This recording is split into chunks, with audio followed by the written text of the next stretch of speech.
கம்பன் திறம். கம்பனைப் போல் இன்னொருவன் வரவா கூடும், கலைத்துறைகள் எத்துணையோ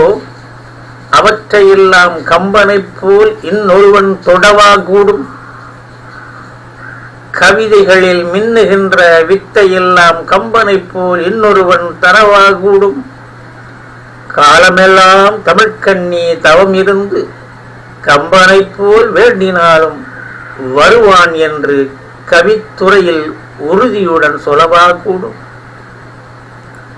சந்தங்கள் கைகட்டி ஏவல் செய்யும்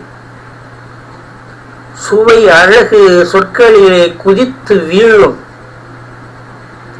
அந்தமிலா கலை நயமோ விரல் அசைவில் ஆனந்த நடனமிடும், பாத்திரங்கள் எந்தவித குறையுமின்றி காவியத்தில் இணையின்றி திகழ்ந்து நிற்கும், கம்பனுக்கு சொந்தமென கவி நங்கை ஆகி இன்பம் சொருகின்ற வித்தை நம்மை மயக்கி நிற்கும்.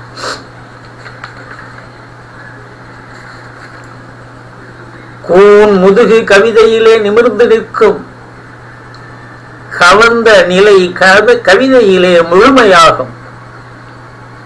கான் குரங்கு பாட்டினிலே கலைகளாகும், காமவல்லிக்கு அழியாத நிலைகள் கூடும், தேன் சிந்தும் சொல்லாலே கம்பன் தொட்டால் தெருக்கல்லும் உயிர் பெற்று பெண்ணாயாகும்,